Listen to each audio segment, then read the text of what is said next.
Tiny Tina's Wonderland, it is an action role-playing first-person shooter that has you role-playing a role-player in a role-playing game. And it comes out soon for various platforms, a single-player or multiplayer game. It starts out with Tiny Tina, the dungeon master, the kind of excited jabbering idea changer that you would expect sometimes adjusting your world around you. As it actually occurs at the times bouncing off the ideas of the players at the table like a bunch of God speaking about the underlings beneath them. Let's see if shotguns and searing magical mice lies is the chocolate and peanut butter that we all hope. This video is sponsored by, well, you guys, patrons at Reddit, subscribers on the channel. All you folks, thanks to this company for the code for these games. That of course means that I buy copy of the game myself and give it away to one of the vouchers. Also be aware that the developers asked that they won't show anything after the first 2 hours of the game, so you won't see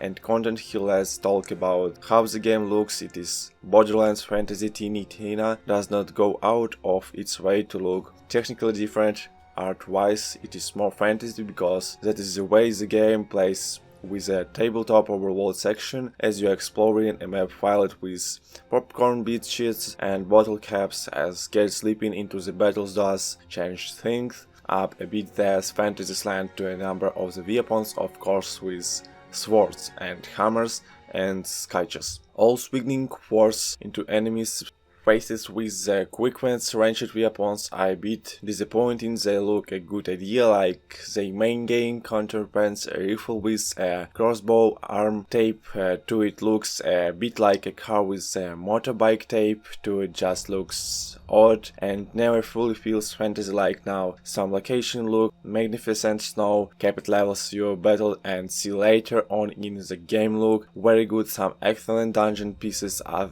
a bit samey, so not really doing much more than offering a glade for you and your friends to battle enemies as they warp into areas of special needs. Here are the side locations, the quests and some random battles that happen, with most of them happening in these repeat areas, dropping you into the same spots over the hour and over again. This can get repetition very quickly, but battling itself is fine for body. Meteorologist, you can call down meteors, freezing circles of magic or globes of pure death energy that fall from the sky, smashing to enemies, throwing them off cliff, and all the different elemental effects look very good, with fire enemy melting or freezing or electing in place like the games before it. This title looks the best when moving as full speed, sliding behind cover to let your fast changing child get up to full, then leaping out, rolling your special into some Gian's dam as he spins around fighting off your friends. Again, you have seen a lot of this before in Borderlands on 2 and 3, and pretty much the same thing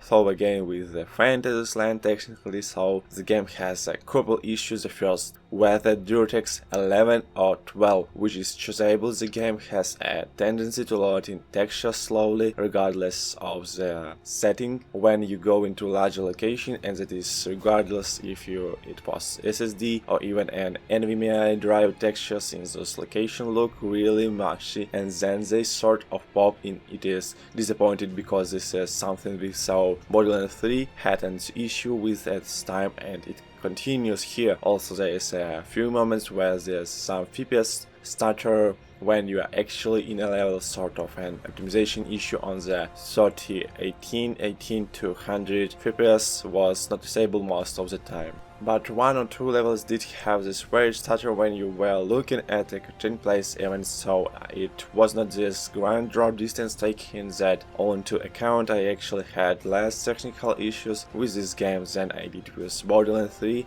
a couple optimization issues, but overall pretty good. I do wish that there was more variation in the actual weapons themselves. It would have just gone a long way towards making it feel like a very distinct difference than the pure titles that fools should by wine. Advisors, I guess fine. I advise that you better be a badass. We are here to slay evil and get gold.